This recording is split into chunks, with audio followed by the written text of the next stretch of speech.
And there we are.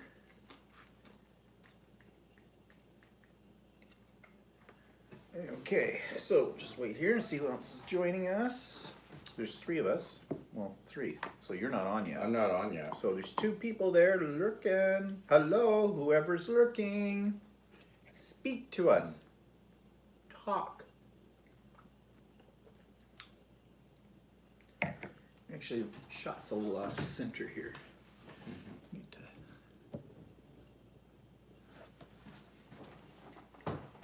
There, it's a little better. Okay, so hello everybody. Who's here? Reveal yourself. Well, you know what I mean. Need a haircut. Noah's talking to us yet. Enjoying your chip? I can hear it over here. No, 5 now. But still, nobody's revealing themselves. There's a secret bunch. Oh, Laura, hey. Great, I'm glad you can. And I'm glad you're here. Now, if we can get a few more people. May have scared them away when I told today in the teaser what the topic is. Might scare us. Yeah. We might get in trouble for this. Probably. Well, I've got a little thing to couch it, as they say first, to explain what it is. I mean, we're not really picking on a certain group in our society. We're just trying to reveal the truth. As we see it. Yeah, from our perspective, I guess. Okay, well, we'll just start in, and other people will join us soon. Hopefully. It might be too nice today. Maybe. Yeah, the weather's nice here. How's the weather where you are, Laura? She's just the other side of Toronto. Oh, that's true. That's right, she's Guelph, right? You're Guelph, aren't you, Laura? Well, that's a ways away. There could be a difference in weather. They might be... I don't have my phone, so I don't. What, you don't have your phone? Yeah, I'd like having my phone in case that. Well, the weather here today is very nice. Not that we've been out. We've been fighting all afternoon with embroidery machines and other things. Mostly me fighting with them. Walter's been having some good luck until the last minute, but we're going to talk about that shortly. It's snowing. Laura says it's snowing. You're pulling my leg, Laura. Snowing. I don't think so. Maybe snowing dandelions. Yeah. So, let's start with the cocktail of the day. No, it's sunny and high of 13, she says. So our high is 15. Oh, so we're 2 degrees warmer than you, Laura. Which is kind of cold for today. I guess I haven't been outside today, so. It looks like it's nice out, but yeah, we actually physically have not been outside.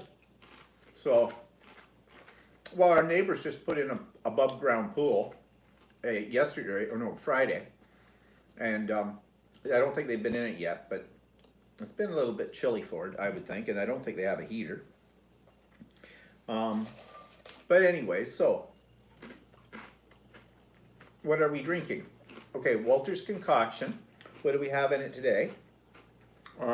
Mostly frozen strawberries, some blueberries, and some blackberries, and a can of apple cider. It's our last can of apple cider. Oh my God, what are you going to use for a mixer next week? Next week I'll have to actually put vodka in it or something. Real booze. So yeah, this is how we get our fruit supply, right? Our healthy drinks, yes. Some people... Oh, and there's a tiny bit of agave syrup in it. Oh, well that makes all the difference. Nice healthy syrup on that sugar. And what are we eating? Well, bad things. Yeah.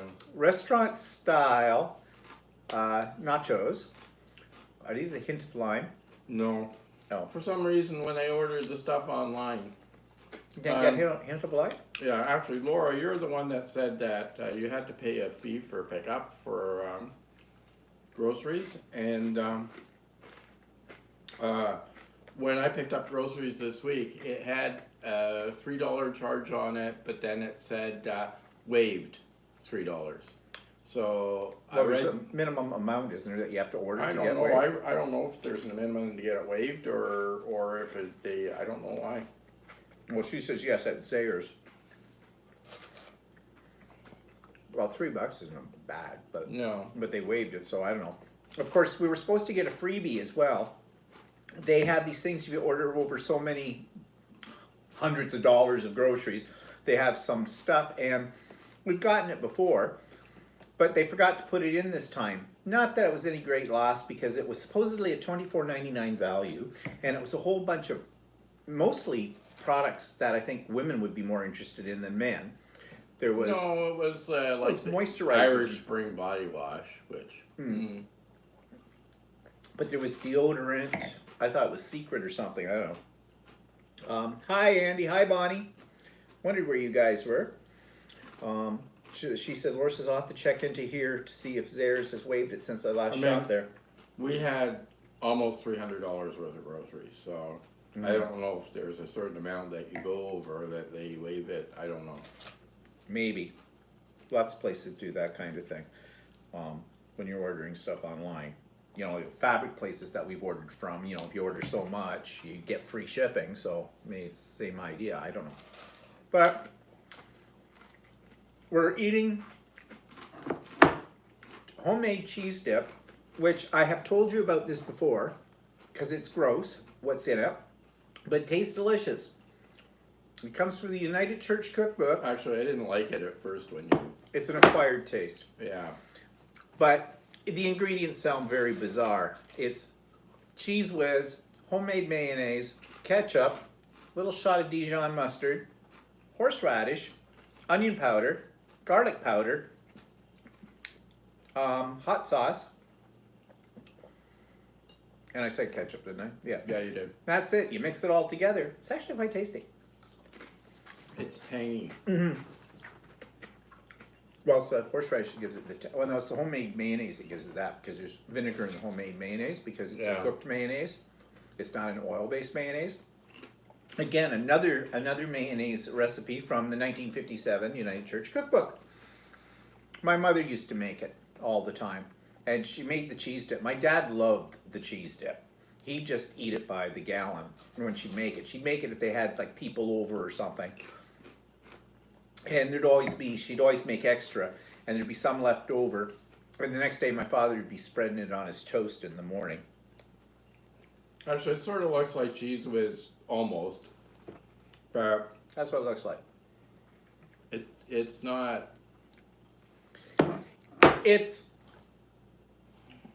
I grew up with it, and my father always called it, it's a crowd pleaser. And actually, most people seem to like it when you serve it, but you don't tell them what's in it. It's when they ask what's in it that you go, well, are you really prepared to find out? It's basically a ghetto cheese dip. Hi, Mel. Yeah, well, it's not. Here's the hummus. That's hummus. That's cheese dip. Yeah, the colors probably are off on video. Yeah, it's a little darker than the cheese whiz. That'd be the ketchup that gives that to you in there. And I couldn't tell you what the proportions are because basically I freehand it. Because basically my mother used to freehand it. Actually, I don't know if she put mustard in it or not. I throw that in to give it a bit of a tang to it, a little, bit. Just a little. But anyways, that's, if you're looking for making a quick dip and you've got these kind of ingredients you usually have around the house, that is if you eat cheese whiz, then that's fine. Okay, so what we're eating, got that, what we're drinking. So, speaking of my mother, okay. Got off the phone from her about an hour ago, less than an hour ago. Well, this time I could hear her. Last week I called when I was talking to her, the last time I was talking to her, I get this. This happens to me a lot, and I've said it before, hello, Mom, hi, Mom, hello. Oh, I can't hear you. Well, Mom, put it up to your ear. Okay, we thought we had that problem solved. Well, when I called her last during the week, last week, I could hardly hear her. I said, "Can you hear me okay?" "Yeah, I can hear you okay." Like, I could hardly hear her. I says, "Mom, are you talking into the phone?" Yeah, yes. Yes. And I said, "Well, I can hardly hear you." And I couldn't. And I don't know what she was doing with it. I suspect she was holding the phone upside down. But I'm not absolutely sure, although she seemed to be able to hear me. So I have no idea. So I said to her, "Well, look, Mom, next time I call you, if you're still having that problem, I'll call over to the nurse's station on your floor and see if I can get somebody to go over and take a look at your phone. Maybe there's a volume control on it." You know, all these phones all work a little bit differently. So I couldn't really describe to her what to do with the volume. And even if I could describe it, she'd never figure it out. She'd never get it. So when I called her today, I had no problem hearing her. Everything was fine. So I don't know what that was about. But then as the conversation went on, "Well, yeah, her TV set wasn't working." What now? "Yeah, it hasn't been working for about a week." Well, I don't know if that We never hasn't know been if a week, that's- because you talked to her earlier this week. She didn't say anything. No, she didn't say a word earlier in the week. So So I don't know. So anyways, I get saying to her, "Well, is it, has anybody come in and looked at it for you? Just for somebody, because I can't go over. They won't let me in, right? Because of the COVID." "Well, yes." I said, "Did they see if it was plugged in?" "Well, yeah. Well, there's one wire that they said has been cut." "Huh? What, someone's coming in with a pair of scissors and cutting wires on your television set?" I mean, I hardly think that's the case at all, but I don't know. So I said, "All right, fine." I mean, it's my mother's chief form of entertainment, right? So, oh, she's, "Well, the man is supposed to come and look at it." I said, I assumed she meant the handyman that they have there around. I said, "Well, okay, well, I haven't seen him yet, so I don't know when that went in or whether, whatever." I said, "Well, I'm going to call over and ask at the nurse's station about it." So I did. Now I figured at the nurse's station they wouldn't know what I'm talking about because they change people there all the time on the station who's on, you know, which shift it is. And one shift, I don't know how much one shift talks to another shift, and you know, this is probably not a top priority for them right now given everything else that's happening in these long care residents. So I phoned over, I got somebody, and I told them who I was and what I was asking about, and said, "My mother says that someone told her that a wire has been cut." And I said, "I kind of doubt that, but you know." And she says, "Well, I'll go take a look." And I said, "Well, you know, it's on a modem, it's Bell." I said, "So sometimes the modem goes out and all you need to do is unplug it and plug it back in and it resets itself." I said to her, "I don't know if you have Bell service at your house or they may have the other company, Rogers, whatever." So she said, "Well, she'd go over and check it out." And I said, "Could you give me a call back when you get a chance just to let me know what you figured out or what you found?" She says, "The handyman's in tomorrow too." Well, okay, fine. Well, that was an hour ago. I haven't heard anything. I have a feeling she probably got busy with something else because they do get busy. They're busy all the time. So if I don't hear anything more, I will send a message off to the administrator. She's really good. They're all good there. And I'll just say what my concern is, you know, whether, you know, this is what my mother says, and get it fixed up one way or the other.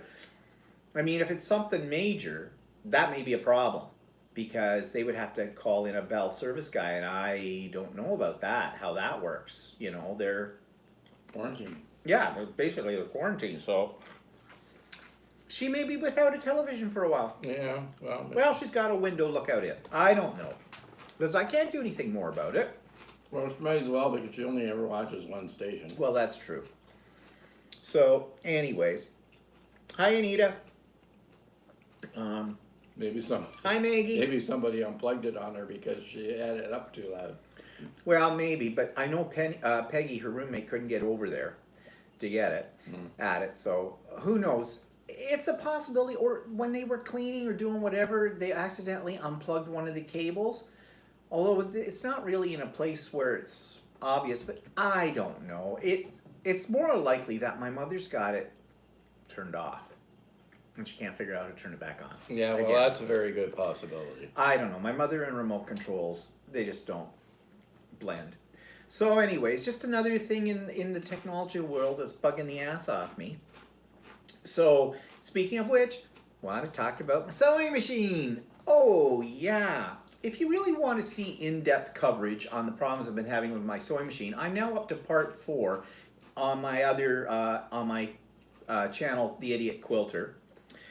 And yeah, so I told you about the problems I was having with the embroidery machine and all that stuff. Well, it went in last Tuesday.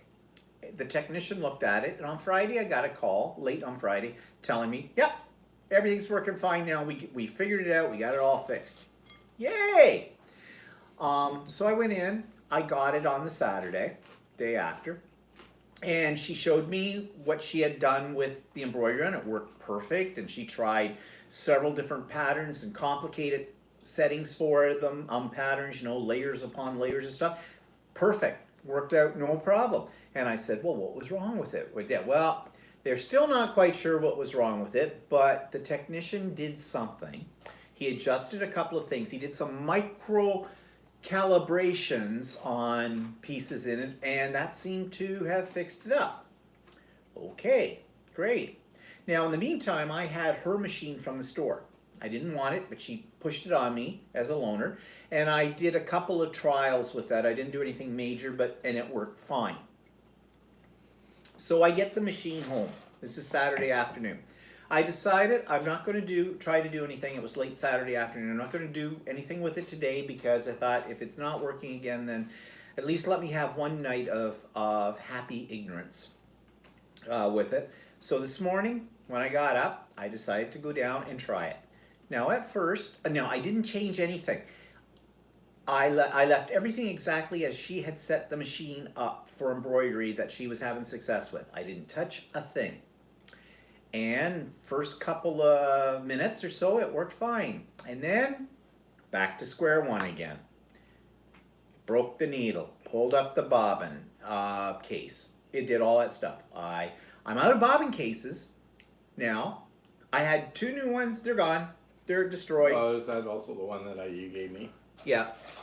Well, I had another bobbin case, 2 bobbin cases that once I bought off of Amazon, which were supposedly Janome ones, but they were half the price of the Janome ones, and I suspect they're not Janome ones. But when I had the one bobbin go, I put the new one in, and I mean bobbin cases, not, they hold the bobbin, okay, in there.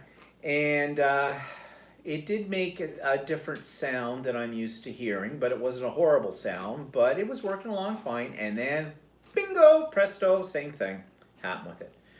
So I get Walter's machine and I try to do what I was doing on my machine to see, and it was working okay. And then, bingo, presto, I heard it about to make a problem, so I stopped it because I didn't reckon anything on his machine.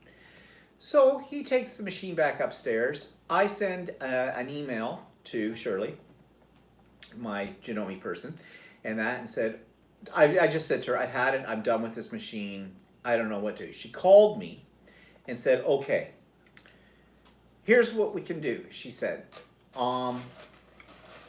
Bring the machine in on Tuesday. I'm going to change with you, with my machine in the store. You take that one home. I'll keep yours here. I'll play with yours. You play with mine. And in the meantime, I'm going to try and get a hold of the guy at Janome's headquarters in the States, who's the expert on these things. He makes all these trips every year, when we could, to Japan, which is where Janome is located, their main headquarters. And she said, although her technician, Roy, knows as much as this guy, too, but she'd had this guy come in once a few years ago for another machine, another 15,000 that had, I don't know if they were the same problems or what, but major problems. They tried everything, and this guy was able to fix it. Now, she suggested that there could be a problem with some of the computer sensors in it, because it's all computerized. And she says those are easily enough replaced and fixed with it. But I guess on this other person's machine a couple of years ago, this guy did fix it, and according to Shirley, This lady has never had a problem with her machine again. It's been fine. Maybe she hasn't used it. Maybe, yeah, I don't know. So I don't want her machine because I don't want to wreck it, because it isn't anything I'm doing. In fact, when I tried Walter's machine, I had him set it up the way he normally would. I didn't do it. I didn't even thread it. He did. And then there's a problem. Of course, he goes upstairs. He decides to do the same pattern that I was doing. And until a few minutes ago, his machine was doing it fine. No problem. Well, I did get a thread nest, so I have to take a look at what happened. Occasionally it does that. So. But a thread nest happens. Thread nests happen. That's not unusual every now and then, but my problems that I'm having are unusual. So I am so pissed off, not with Shirley, not with Roy, nobody at the store. I'm pissed off with this machine. So we'll try. I'll say to Shirley, though, on Tuesday when I pick up her machine and take mine in, I'm going to say, okay, what happens if I have a problem with your machine? So that's what I'm a little worried about. I'm so full of anxiety right now over it, and the whole bit is just driving me bonkers. But if you want to know the story, I have 4 parts now in the Idiot Quilter, the ongoing saga of the 15,000 Janome on there. So anyways, and then, having to listen to my mother about her television problems, I'm not having a good time with technology these days. It hates me for some reason. I don't know. But, what are you checking? Nothing, I was just looking at something. So, yeah, it says you're jinxed. yeah. Yeah. Mm-hmm. Yeah, I'm pretty much sure of that. So, anyways, yes, Laura, I've been busy as the Idiot Quilter. At least the representative that we're dealing with, at least is trying her best. Yeah, to I'm find not that getting a fix. runaround or anything like that from her. No, I couldn't be. I cannot complain about the service I'm getting. And as I've said many times before, and you've heard me say it, it is not, I am not blaming the people. It's the machine. For whatever reason, I don't know. But anyways, such is life. Yeah, Anita says, bet you about threw it out the window then. Oh, I want to throw it out the window, take a Mack truck, run over it, put the pieces in a garburator, grind them to fine dust, and scatter them to the 4 winds. Yeah. Actually, what I'd like to do is put them in a big bag, fly to Japan, and shove them down the big wigs, the engineers at Janome. That's what I'd like to do. COVID or no COVID? I don't know. Did we have a Maggie on here before? Yeah, she's been here before. Okay. I said hello. Okay. Okay, fine. Bonnie says, my machine, you are not supposed to use any generic parts. Yeah, Wow. well, these were not listed as generic parts. But there's no guarantee. But, you know, you get them on Amazon and there's no guarantee. And I compared them with the originals, well, like the ones that I bought, like that came in a Janome package, and they look pretty much the same. But, no. But that's not the problem, okay? Because I wasn't using these. This is the first time today that I tried one of these ones, just because I didn't have any others. Like, no original Janomes anymore. And I tried to buy some yesterday when we were over at the store, and she's out. She's waiting for her orders to come in, too. So, but they're 45 bucks a pop. Like, really? So, Bonnie says, supposed to be parts made by Husqvarna Viking, which is my machine. Yeah, I don't know. Like, you can have problems with any brand of machine. You know, because they are all finicky to start with. But this is the brand I have. And I can't afford to go out and buy, like I was looking this morning at how much it would cost, they're retailing the Continental M7 because it has a large throat on it, so for quilting and stuff like that. That's like $7 grand. Mm-hmm. Yeah, I know. That's why I turned my idea away from that one. The 9450 is got not as big a throat as that, but it's pretty good too. But you know, like, how much So more your money? machine still, as far as you know, sews okay. Yeah, I didn't try sewing with it today, but the sewing has never been a problem with it through all of this, so I don't know. Hi, Aunt B.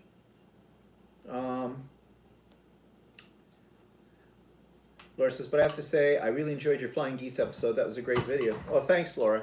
Yes, at a happier moment, I decided to do that since I was redeveloping. Yeah, I started, you probably saw it. If you saw that one, you probably saw the other one that I did about, well, actually, I just put it up today, so maybe you haven't seen it yet.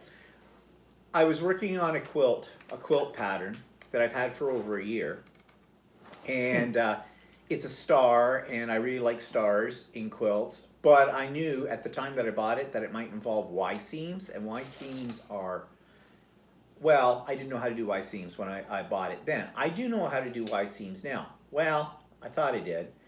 I put this thing together, and it was coming along quite nicely until I finally joined each of the points up, and my center was a mess. And I show it in that video. And I tried adjusting it and doing what I could, and I couldn't. In fact, to the point where I ripped it out so many times, I ripped a bloody hole in the center of it. Which I even thought if I got it lined up right, I would applique over top of the hole. At least I could make that work. No. So I decided to cut my losses, but I had all this fabric cut for this. So I designed my own quilt. Reimagined it. I reimagined it, yes, that was it.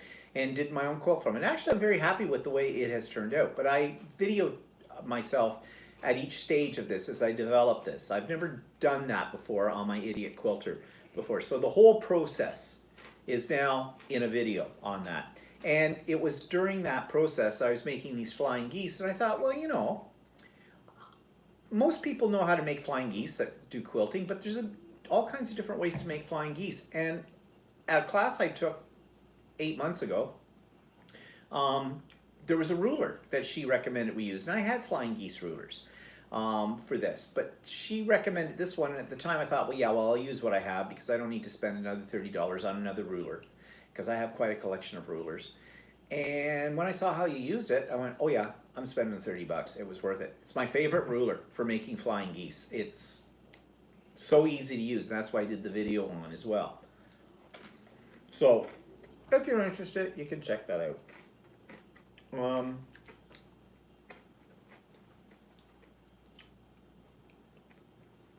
Walter, how is your shirt making going? Anita? Well, actually, I haven't started one on my own yet, but the guy that was running the course has started another class, and he started it. We're doing it on Monday nights, and he started it last week. So last week we just it's a different pattern, and last week we cut out the pattern, and he had some adjustments to the pattern that he was suggesting because he's already made the shirt, and he's making a new one along with us. So we went and altered the pattern last Monday for the first class. So tomorrow is our first actual class. Somehow I don't seem like it will take as long as the first class that we took because it's a short sleeve shirt, so there's less things that we have to do there's less pieces to put together. So I'm expecting it'll go fairly quick. But except for all those people asking stupid questions in the There's class. no such thing as a stupid question. Only stupid people. There's one lady in the class, and what annoys me about her is that he'll be giving instruction, right? And then she'll be doing something, she can't catch up on something, so she'll continue to do it. Whereas I will just drop it and listen to what he has to say, right? Well, she'll keep on doing whatever it was.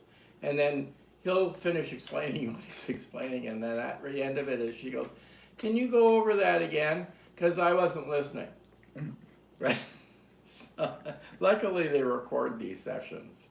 So it's kind of funny. And then there's another thing in that the pattern calls for 2.5 meters of fabric, right? For the pattern if you're making the largest size. So this one lady, she keeps going, well, do you think I can make 2 meters work, right? And he says, no, you pretty much need the 2.5 meters, right, to do it, right? So I don't know if she had fabric lying around that was 2 meters or what. But anyway, so Or she's just cheap. that is actually what she is. But anyway, so she bought 2.5 meters, and after the class on Monday, she wrote, "Well, I cut it all out, but I still have 34 inches left." And I had 3 meters, and I have about 33 inches left on my 3 meters. There is no way if she cut all the pieces out that she would have that much fabric left. So basically, So I she's missed think a piece. she's screwed up her pieces. Well, you said there was a couple of pieces you had to cut on the fold, right? There's several pieces that you have to cut. You have to fold your fabric in half, salvage to salvage, and there's several pieces that you have to cut on the fold. So like there's the back is you only see the half of the back. The back has to be cut on the fold so that when you flip it open, you have the whole back, right? And same with the yoke that goes across the back of you have to cut out 2 of those on the fold, right? And I have a feeling she didn't only cut 1 of those out or something. Well, So if she only had 2.5 meters and she had almost a meter left over, there's no way. yeah, I know. She's missed something. She's had to have missed something. Yeah. What are people saying? She's also the one that couldn't get her buttonholes right.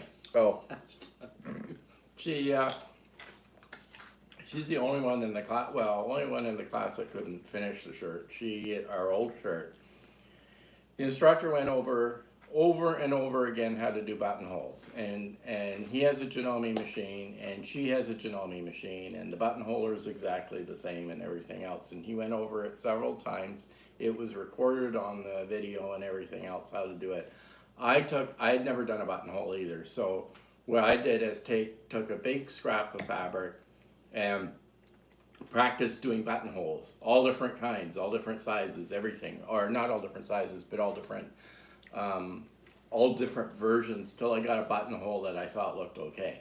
And then I went back and put the buttonholes on my shirt, and I had no problem at all doing that, where she couldn't get past doing well, isn't she one of the One ones that buttonhole. has sewn garments yeah, before? I know and she was there were 2 ladies in the class that came in, and they sew garments for themselves, and that she claims, and I'm thinking to myself, and I was intimidated taking the class because I thought, oh, there's these 2 people here that really know what they're doing, and she couldn't finish the shirt to the point where she dropped it off at the instructor's place, and he had him finish it.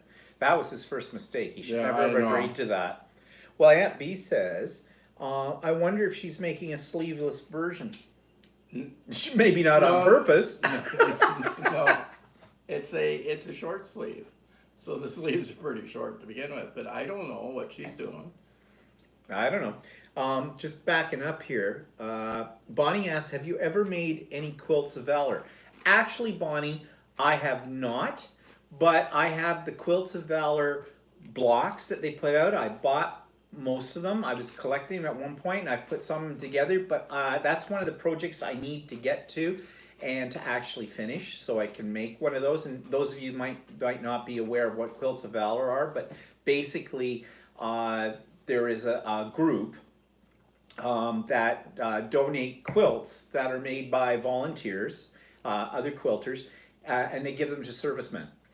They have them in the United States and they have them here in Canada. I don't know if they have them in other places in the world or not, but they present them with a quilt, thanking them for their service. And you can buy, for $5, you can get a little kit that makes a block. And the blocks are about 9 inches when you finish them.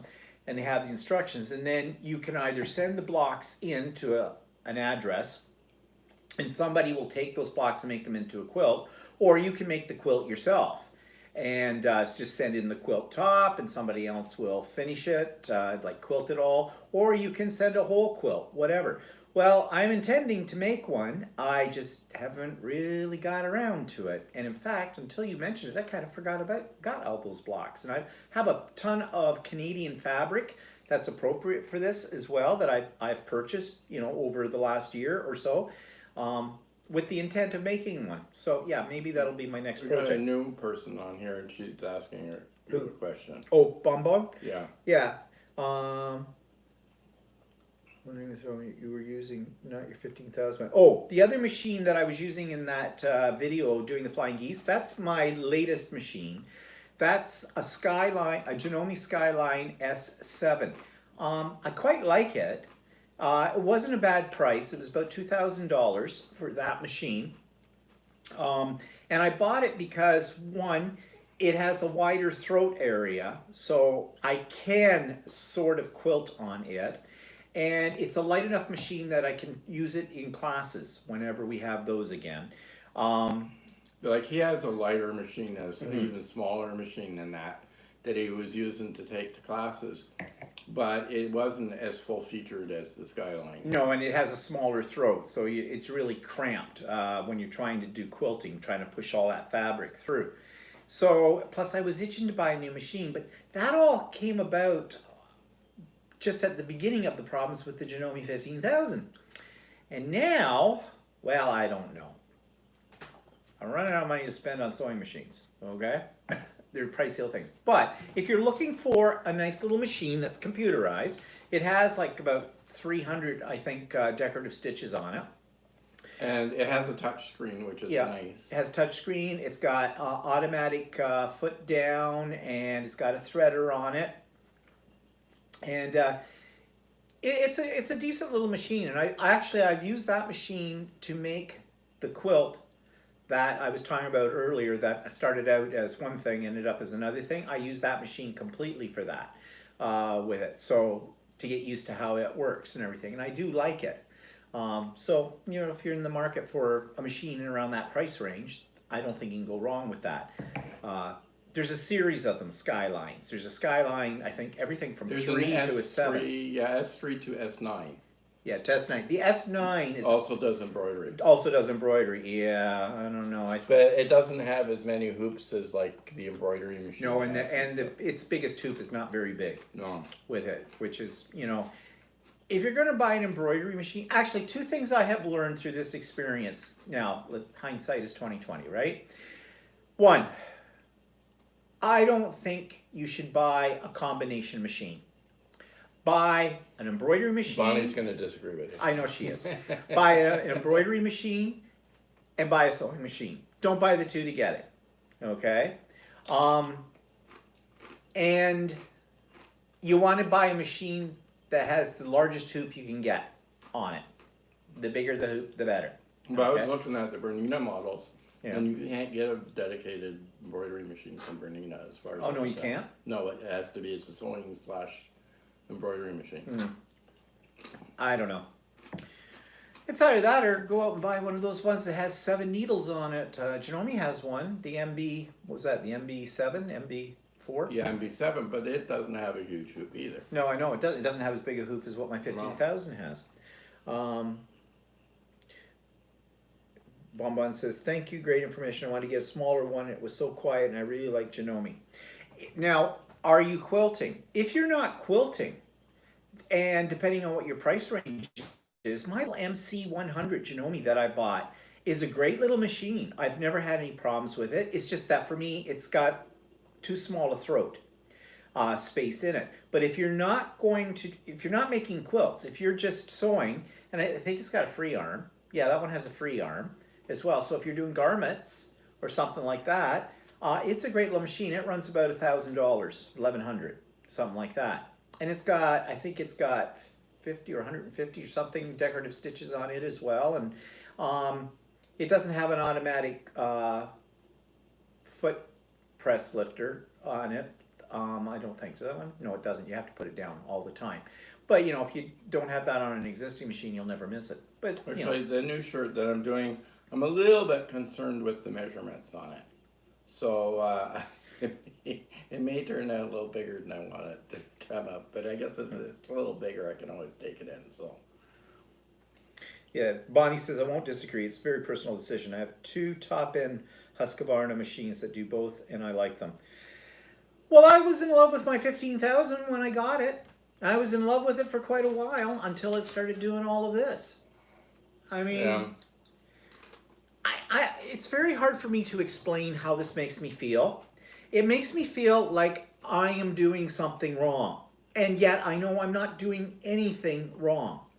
But that's how it's making me feel with it. When I did a lot of embroidery on it when I first got it, and Actually, you've done a lot. I've done a lot embroidery. of stuff, and I've done a real variety of things. Everything from in the hoop designs, applique, freestanding lace, three-dimensional projects, But I things think like that. when you had that problem with it about a month or more so ago, that something got thrown off on it. When the that- quilt caught on it, I was quilting on it. Okay, I was using, and you can on them. It says that I wasn't doing something you can't do with it, but I did have one little problem. The quilt was a queen size.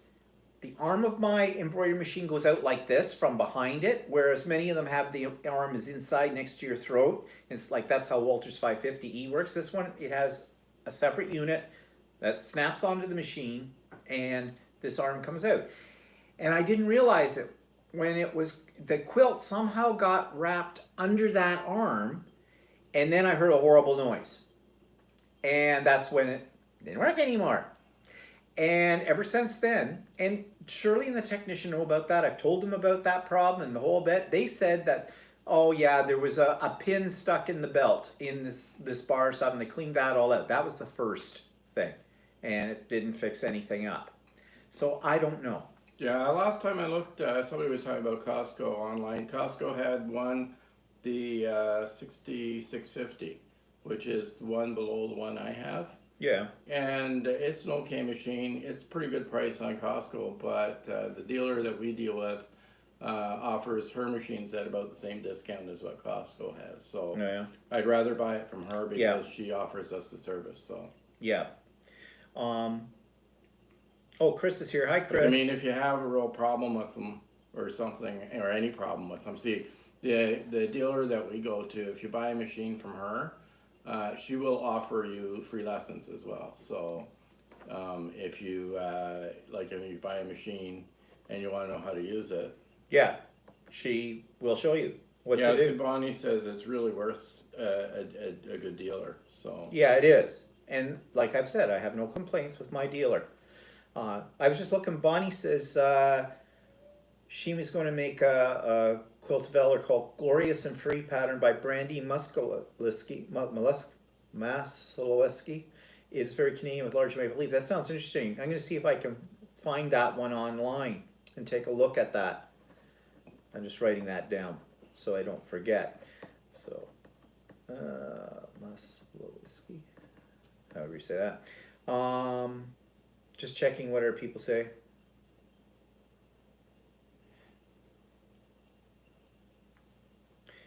Andy says, years ago I learned that multi-purpose small kitchen appliances weren't very cool. And yeah, the thing about the Janome at Costco. Yeah, and Bonnie says she's had her since 2000. Combination machines. Upgrade along the way, but have no complaints and use them daily. Just finished an hour ago. As someone said, Anita, I think, I am jinxed. It is. It's true. Oh,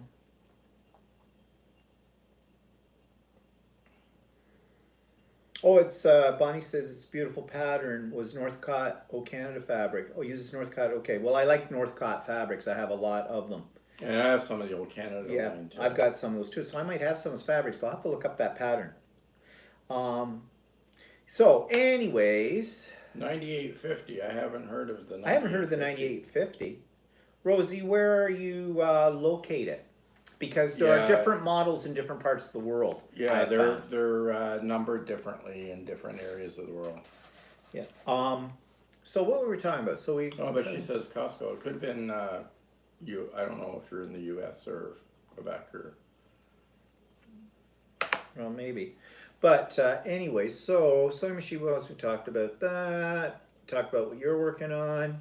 Okay, I need your help. Virginia. Oh, okay.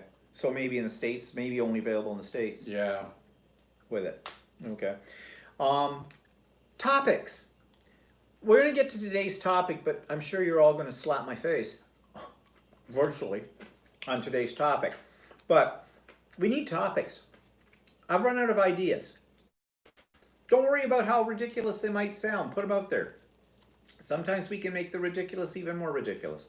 So I just need some ideas as to what we're going to talk about in the future. So moving on. What's newsworthy? Well, I guess in New York, they've been painting circles in the parks for social distancing. And we had. That's the 9850 there. Okay, why don't you interrupt me? Well, okay, fine. Well, that 9850 looks like. Yeah, it looks like it's a different model. Yeah. Anyways, now you got me trained right off the Okay, track. yeah. So they're painting these circles, right, for social distancing, so people know, they go and they live in a circle, kind of thing. Well, we had an incident last week, and we talked about it at a park in Toronto where they all gathered together. There wasn't much social distancing going on, and there was over 1,000 people there. So now, our government, or the city government of Toronto, is painting circles in this park. And people are making all kinds of comments about this. A lot of them are kind of negative. Like one woman they interviewed said, well, I don't see the point of having those because, people for the most part are socially responsible. No, they're not. That's why they're painting the circles on it. It's like, let's go to the park and play connect the dots. I don't think it's going to work because everybody knows they're supposed to social distance. The ones who aren't social distancing are not doing it out of ignorance. They're doing it because they're stupid. And they don't care. And they don't care. Yeah. So I would say that I know this would be something that a lot of people are fighting against. Don't open the parks. It's too soon. Screw putting the circles on the damn thing. Shut down the park. Put up barriers in the park. Have the cops come by and patrol. If the cops see somebody in the park, they get out, they write them a ticket or whatever for it. I mean, it seems to be the only way to get the message across to some of these people. Yeah, they are doing the circles in Toronto now, Bonnie, too. That's what I meant. Laura says they're not in her area yet. Andy says those people can't handle this issue, and they go into denial about the seriousness of the virus. Yeah, and apparently I heard something that's kind of disturbing.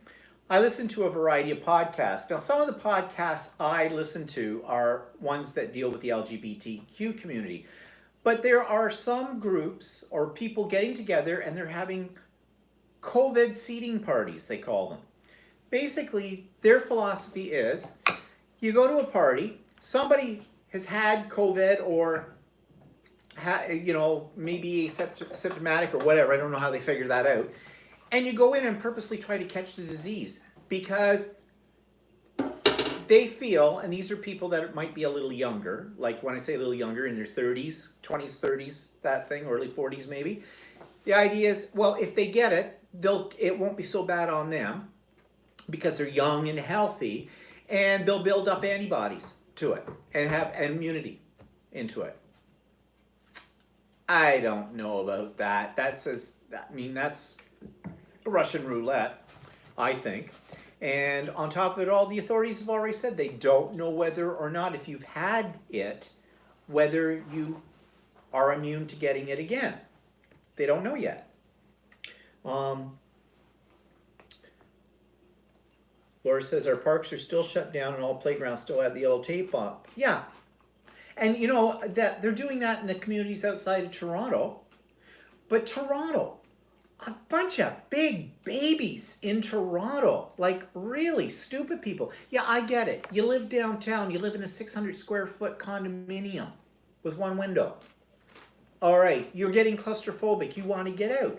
Well, they're not saying you can't get out. They're telling you, though, if you go out, make sure you're abiding by the restrictions, especially with the warmer weather. I've said this before. It's just stupid. Anita says they are already having cases of COVID in Missouri where large masses of people went to the pools and bars over Memorial Day.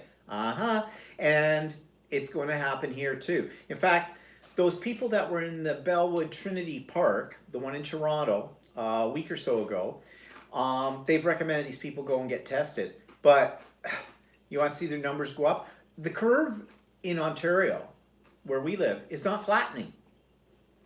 Um, it's it goes up and down every day. It's not flattening out, and it's because of stupid people, for one thing.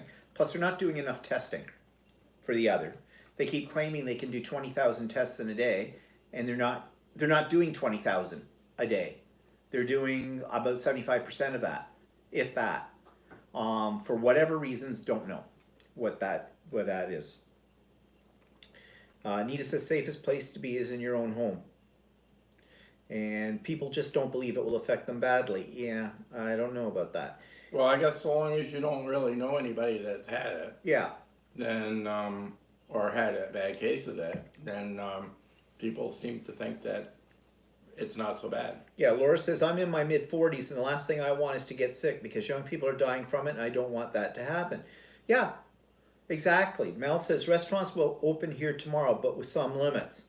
Well, yeah, but we already went over last week week, that they don't have very many cases, so. Like, no, you don't have as many cases I mean, as like- we have in Ontario, but I talked to a guy in Saskatchewan all the time, and everything's kind of open up there because there aren't very many cases out there, so yeah. Andy it's says, different where you live. Andy says, I keep reminding people that Anne Frank and her family lived in an attic for 3 years, so they should quit whining. Yeah, and that's good. And there are a lot of whiners. Like, come on. This is unprecedented here. This is something new. We're learning as we go, but you can't be an ostrich with your head in a hole about it. And if you don't care about yourself, that's fine. But what about other people around you? Like I said in one of my vlogs and one of my rants, I said, I will not take the right to die away from any human being that wishes to die. But it is not your right to kill someone else because of your ignorance or of your selfishness or whatever. That's murder. So, Yeah, Bonnie, I read about that doctor. oh yeah, that was something. We had a doctor leave New Brunswick, went to Quebec for a visit, came back and didn't isolate, got COVID, went to work at the hospital and nursing home, went from 0 to 8 in a day. They said he had about, they figured he had about 150 contacts before it was sort of found out that he... Yeah, And he also had a kid that got it, and the kid was in a daycare. and the whole ironic part of that is he's a doctor. Mm. Frontline caregiver kind of a thing. He did know better. I mean, I'm not going to say he should have. He did. And he blatantly went against the rules. Like, that's what I mean. He has the right to die. He doesn't have the right to kill other people by spreading this disease. And Anita says, we had a doctor in Columbus, Ohio, tell his story last week. He was in good health and was in hospital for 2 months, and now he has to be on oxygen. He's at home but still looks bad. Yeah. Really. Exactly, Laura says. My elderly uncle lives with me, and I don't want to go anywhere to risk bringing it home to him. Yeah. That's the whole thing. I mean, even when we were over on Saturday picking up the sewing machine, and she's now open by appointment only. And she only allows like 2 people kind of in the store at a time. Social distancing is practiced. Her staff, she only has 1 staff person in there. Well, she had 2 actually. But they're wearing masks and everything. And, she's being responsible. And we were in the store and she said, okay, I'll book you a time so if you want to do any shopping. Well, we did have a list of things we wanted. But we were like in and out kind of a thing. We knew what we wanted. There it is. Bye-bye. If you can get it, we can get it. If we can't, we can't. This kind of thing. Meanwhile, one woman comes in who, as far as we know, did not have an appointment. She just wanted to pick up some elastic. Actually, I happen to know her, so... Yeah, we know her. And she just wanted to pick up some elastic. And then the store owner says, well, we don't have anybody really in the store right now, like not many. So if you need to pick up anything else or want to do some shopping, you can with that. That was a mistake. She spent forever trying to pick out fabric for something. Meanwhile, another woman comes to the door who did not have an appointment, and she wasn't, I don't even think she was a quilter. she wanted to know if the store sold color, what do you call them, color guard sheets, the kind of thing that if your fabric bleeds, it'll collect it up in your washing machine so it doesn't leak out over onto your other clothes, so you don't end up with pink underwear or whatever, unless of course you wear pink underwear. But and Shirley's trying to get her out the door because she's expecting other people at another time to come in, and this woman's standing right in the door. And she didn't seem to get the point that Shirley didn't sell that kind of stuff. She didn't. She doesn't sell these colored block sheets or whatever they call them. And then so she tried to help her by saying, well, you maybe can go over to like Home Depot or grocery store or something like that and check for them. And I was sort of listening to this while Walter was checking out, and we were just about to leave. And I said to her from a distance, I said, you can get the Metro, which is a grocery store. I said, she said, oh, well, I'm looking for the Shout ones. I says, well, I haven't seen the Shout ones, but I buy these ones. They're called Dr. Somebody, Dr. B or something. I said, I've used them many times before. They work really well. You'll find them usually up on the very top shelf of the laundry detergent section. They'll be up there. They're in a little box, kind of a thing. She had her mindset that she wanted Shout for some reason. I don't know. I'm not sure what she was getting. I'm not sure she knew what she wanted. But she's standing there in the door, wasn't wearing a mask. Duh. Yeah. So, that was, in fact, there was two other places that I kind of needed to stop at on the way home. One is another drugstore to go in. We have a mailbox. I'm the secretary for the guild, as you know, and our mailbox is in, a drugstore kind of a thing. And in good times, I could go down there. I'd go down usually once a week, and I'd go in and check to see if we had any mail. I haven't been to the mailbox since this whole thing started out. We don't get that much mail. It's not that important of the stuff that we get. We have as a guild a couple of subscriptions to magazines at the library part of our guild, sign out to people if they want them, things like that. Not pressing because we're not having guild meetings, except virtually. But a couple of the members were coming up to our annual general meeting.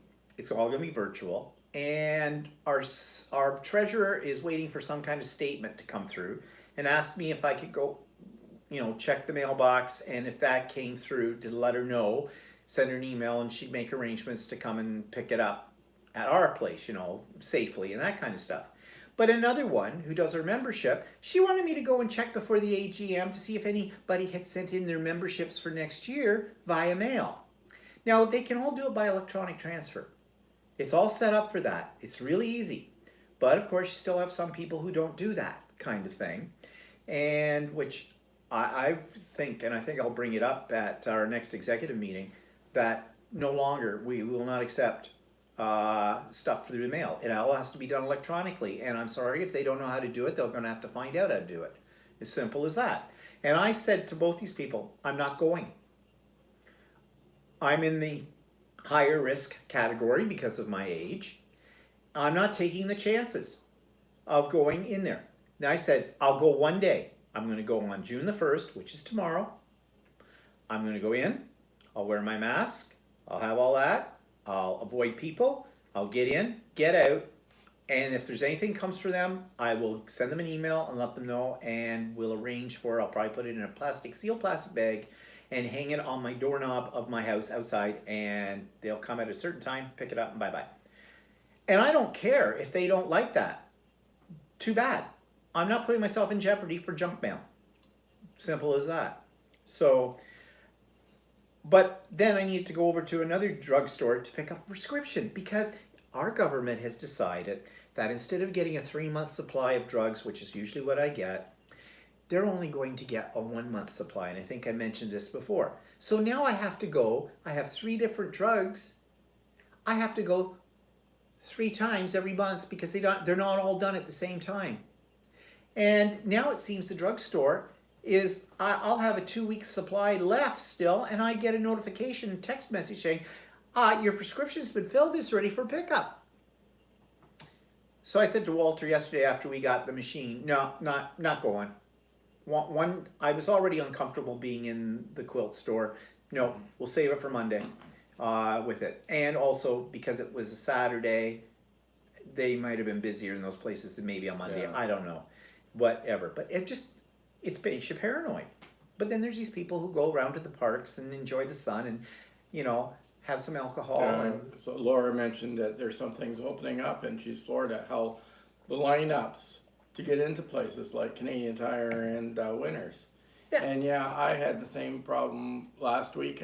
I just went to go to Canadian Tire to quickly go to the garden center to pick up a couple of planters, right, just for the outside. And I wasn't going to go if it was really busy. And the garden center wasn't really busy. So there was only a couple of people in there. So I went in and it's outdoors, so I just went in and grabbed a couple of planters and left. But the parking lot was packed. And there were like people with like families getting into their cars, laughing and stuff, and they went into Canadian Tire, they didn't even buy anything, and they left. Yep. Like there's no seriousness. No, they just want to get out. I get it, but. And I don't know, there wasn't a lineup to get into Canadian Tire, so I don't know how they were controlling how many people were coming in, but the parking lot was full. So I don't know how many people were in there. Hardly an essential service. It's not a grocery store. Laura says, will your pharmacy deliver? I think they might. Under normal circumstances, I know they used to, because my mother used to get her drugs delivered when she lived on her own before she went into the home. But I'm not absolutely sure. It's not far from us either. Not that makes any difference in this situation. Maybe I should look into that and see. But then again, it depends, like, okay, how will they deliver it? It's drugs. They're not going to leave those on your doorstep. I don't know if they need, so is there any difference? I don't know. I don't know. I have to look into that, I guess.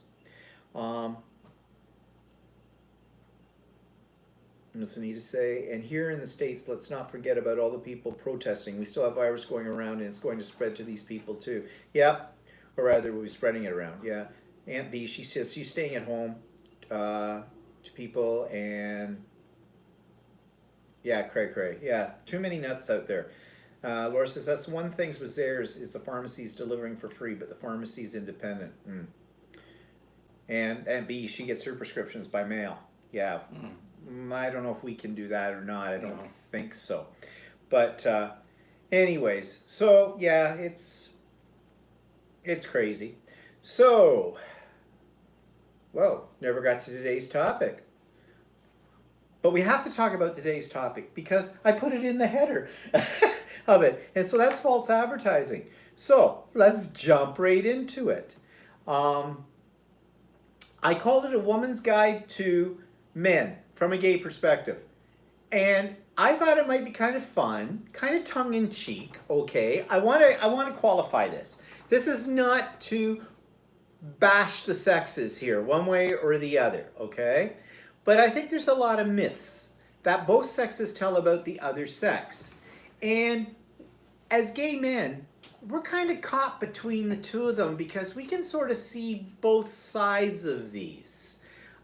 Even though we're male, we can see where women get the ideas they get and where men get the ideas they get. So I thought it might be kind of fun to explore a couple of the common ones.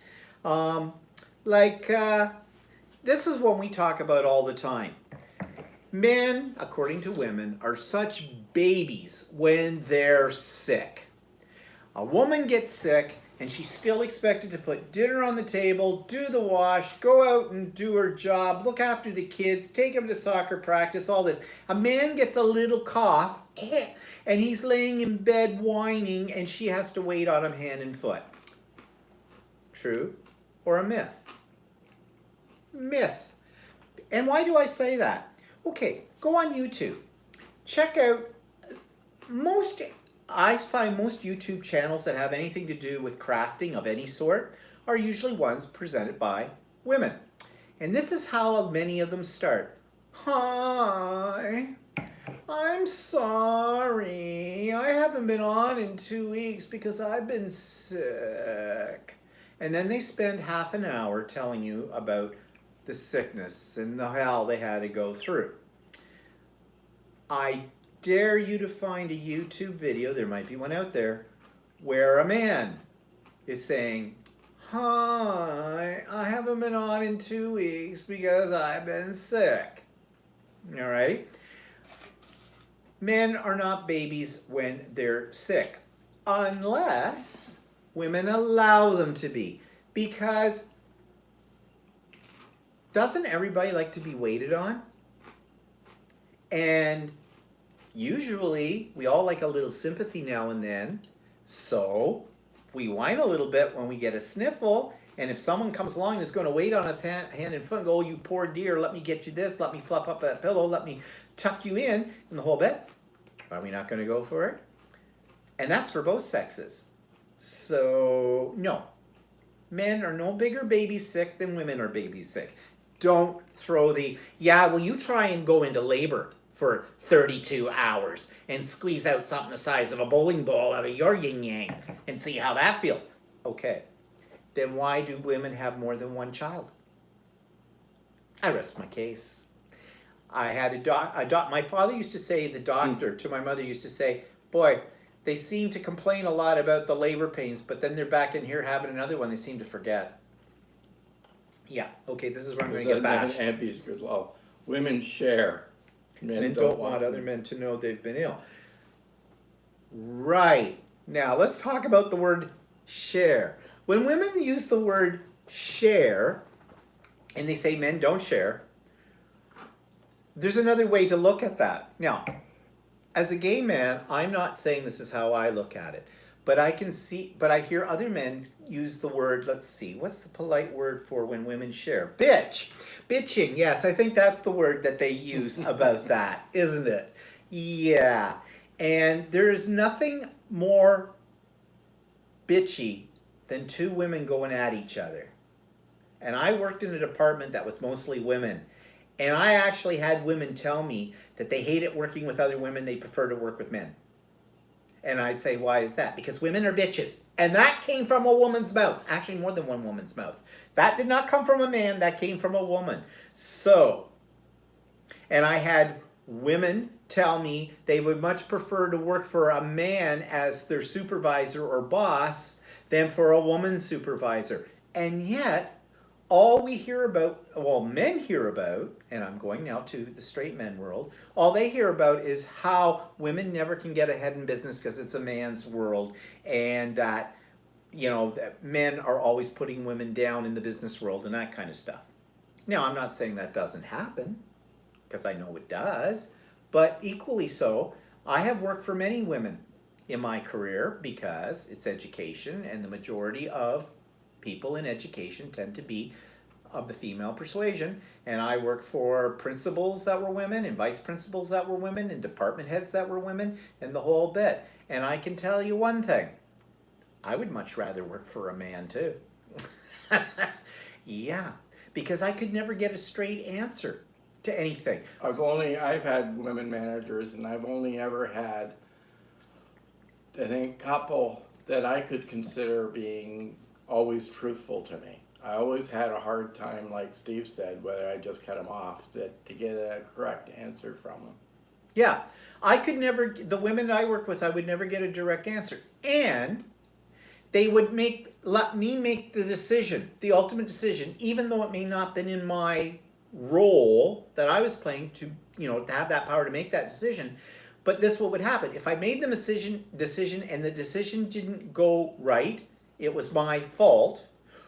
Fine, I made the decision. I didn't turn around though and go, "Well, you made me make it." But if a woman makes a decision and it goes wrong, and I'm talking about in the business world, and that, she will not, and this is not all women, okay? I'm not whitewashing here, okay? But many times they will find an excuse why it didn't work. And that excuse never includes the fact that they made a wrong decision. It was circumstances, it was somebody else who did it, it was this, and the other thing. Most time, and some men do this too, but most time I find men go, "Yeah, well, okay, so move on. Let's fix it," kind of a deal. So Yeah. So, I mean, those are some of the myths, okay? Another myth: men cannot dress themselves. A woman knows what looks best on a man. Actually, we're running into this in the shirt class. Yeah. What happens is the guy that's running the class is gay, and he's very flamboyant, and he picks very loud fabrics. I'm very conservative, and I won't wear really loud fabrics, right? Well, the women that are making the shirts, they're all making shirts for all the other people that are in the class are women, and they're all making shirts for their husbands. Well, several like the loud shirts that the instructor is making, and they want their husbands to wear that. And I can tell you, her husbands don't want to wear that. So they're going, my husband only wants to wear boring stuff. He doesn't want to wear any of the more interesting stuff, right? And I said, your husband's conservative. He doesn't want loud stuff because he doesn't want some other guy in a park going to him saying you're a fag. Yeah, I was just going to say, he doesn't want to be called gay. Right. So I can see men get self-conscious when they're wearing loud stuff. Most men, anyway. So. And then, when we were in the quilt store one day, one of the women that works in there, she just saw us growing these beards, right? And she says, my husband wants to grow a beard, but she says, I'm not letting him grow a beard because it'll come in about 3 different colors, and I think that's horrible. And I said to her, and yet you have hair that's in 3 different colors. And she did. And she did. And she says, well, that's different. How is that different? I said, well, that's just different. That's the answer you get. Okay? Well, I got the same thing when I showed up on my shirt class on Monday. They said, oh, you've got a beard. And they said, oh, that looks good on you. She says, it looks good on you, but it wouldn't look good on my husband. Anita says, Keith asks my opinion on picking out shirt colors. You know why he asks your opinion, Anita? Is because it's safer to ask your opinion and just to give in than to fight for what he really wants, because he has to live with you. And this is one thing that men have learned over time, and women think that men are agreeing and agree with the women completely. Men don't agree with what women do all the time. They just put up because if they don't, they know their life will be miserable, which is something we in the gay world do not have to experience because we don't have to answer to either one of us. If I don't tell Walter what to wear, he doesn't tell me what to wear. I don't tell him what looks stupid on him. I mean, we might say, oh. You don't wear that? Oh, yeah. Said that. Actually, we say that as a joke. We do that as a parody of what women do. Oh, are you going to wear that? Kind of a thing. But yeah, but men just give into it. Picking the right fight, Rosie says. And B says, so if they make a loud shirt, that shirt will end up either in the back of a drawer in the garage's grease rake. Exactly. It will. And then they'll get blamed. You never wear anything nice. I can't get you anything nice because you just destroy it. My mother used to say that to my father all the time. Oh, you're always getting something on your shirt. They'll find something that will permanently mark the shirt so they won't have to wear it. And you want to know something? That's not stupid. That's kind of a clever way to get, oh, honey, oh, you're going to kill me. You know that nice shirt of mine? I opened up a can of oil and I accidentally spilled it all down the front. Those stains will never come out. And of course he's going, yeah. Then she goes out and buys him 2 more. So you can't win. Another thing is that men are hard of hearing. They never listen. That's not hard of hearing. They're listening. They just have chosen not to respond because they're damned if they do, they're damned if they don't. And if you say nothing and pretend you didn't hear, then ladies will put it up to the fact that you're hard hearing. Like hard my of hearing. sister used to say, do I look fat? Oh God, there's a question you never want to answer. So no, you don't look fat. And Look, or I Does- said, do you really want a real answer to that or not? I said, because she was my sister. I said, do you really want an answer to that? Do I look fat? Well, there's a loaded question. oh yeah, well that's what I mean. You're damned if you do, and damned if you don't. You go, no, you look fine. Oh, Oh, and they what's look at fine? well, what's fine? Well, fine. That just means you just don't care. I look fat in this. You'll lose. So that's why men. I go back to why men can't hear. Okay, they have selective No. hearing. You are pleasingly plump is no good. Oh, that's not going to work. You mean I'm fat? But then turn around and look at what women say to their husbands. They don't really necessarily say their husband is fat. They'll say, oh, well, he's content. It's, or they look for it. I think women decide they want to fatten men up after they get married. Actually, don't one want to thing steal that them. always sort of annoyed me, it was like with your sister-in-law did, and I think your mother did that too, is that they'd go to a restaurant Oh, yeah. and eat a very tiny amount of their meal and then shovel all the rest of it off on their husband.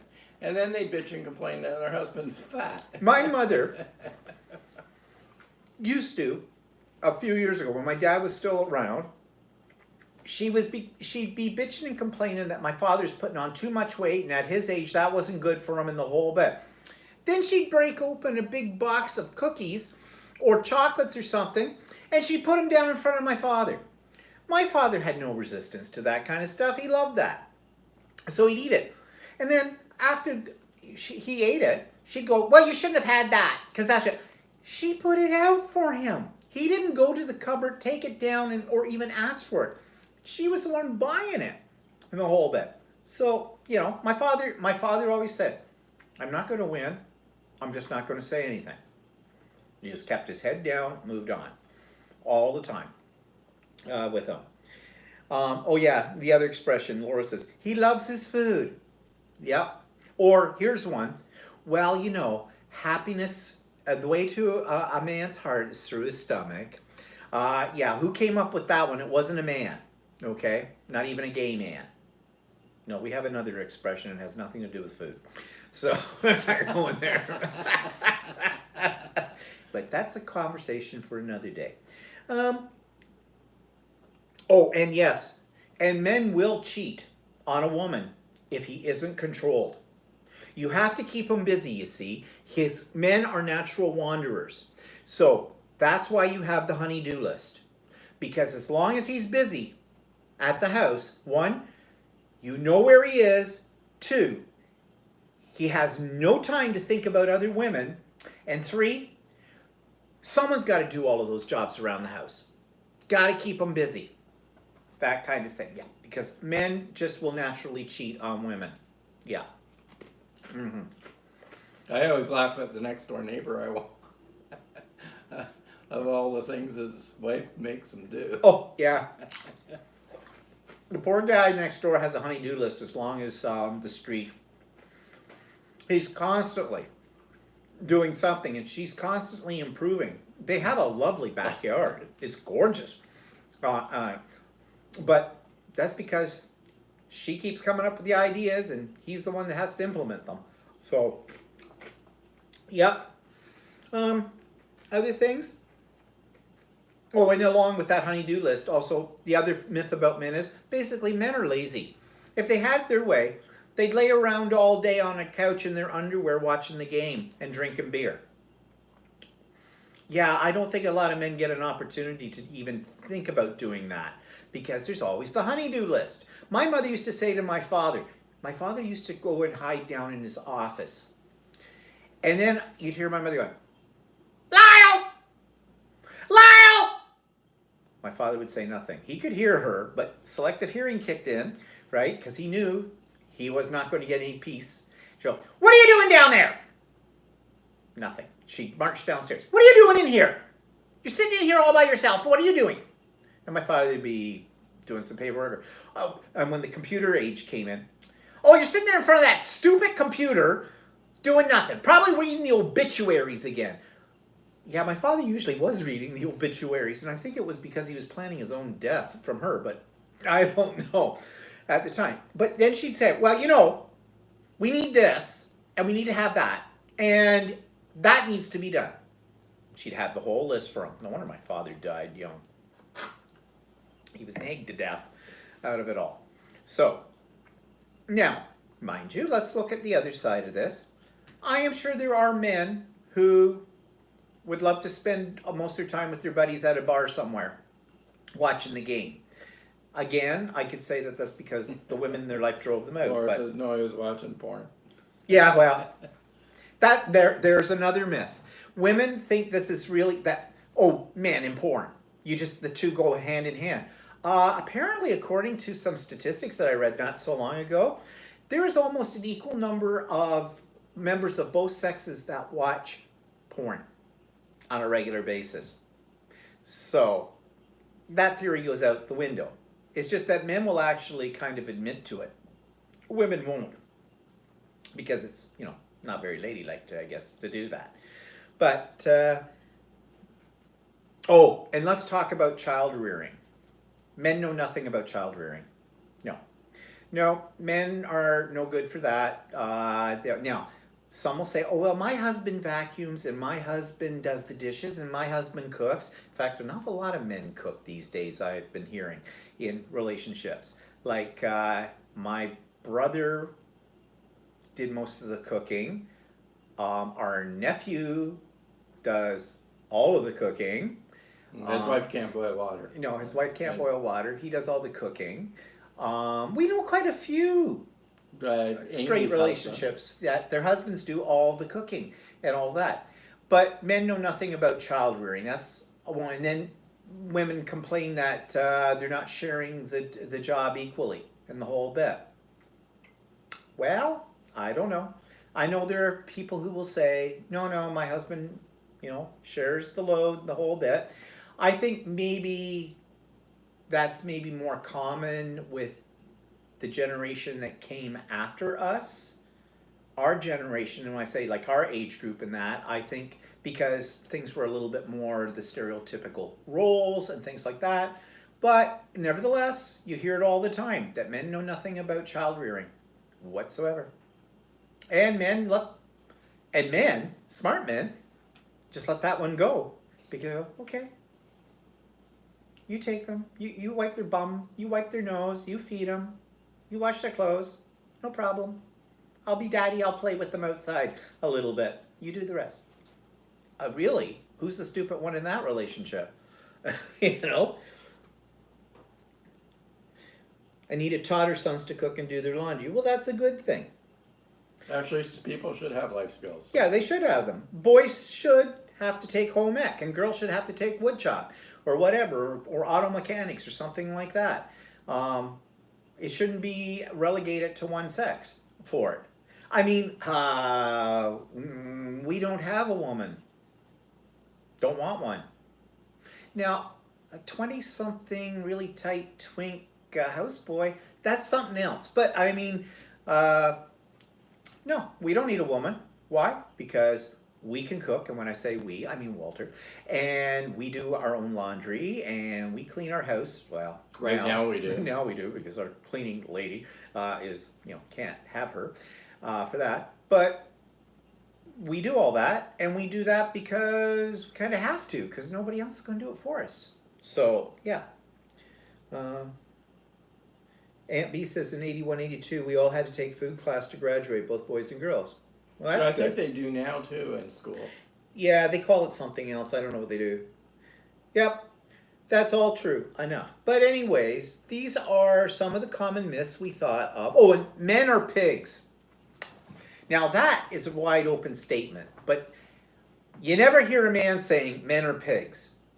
They say men because men don't pick up after themselves. They're sloppy. I think they're also saying they're sexual pigs. And they could be sexual pigs too. I mean, I don't know how that works in that. Sorry. No. But all you have to do is walk into a washroom that women use exclusively.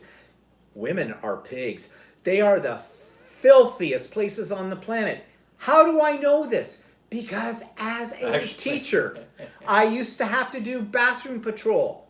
Yeah, we didn't patrol the girls' washroom, of course, as male staff and female staff. But occasionally, I had to go in there like after hours for something or other, or when we had fire drill or something like that. Basically, you had to go in and make sure no one was in there, and you'd like bang on the door and go, "Okay, okay, come out." But I got a glimpse in them. Disgusting. Now, the boys' washroom in high school is disgusting. I would put up with the disgustingness of the guys' washroom before I would put up with the disgustingness of the girls' washroom. I don't know what those girls are flushing down those toilets, but they're not going down. Actually, I had a story growing up when I was a teenager working in the theaters. We all had a change room to change into our theater clothes, right?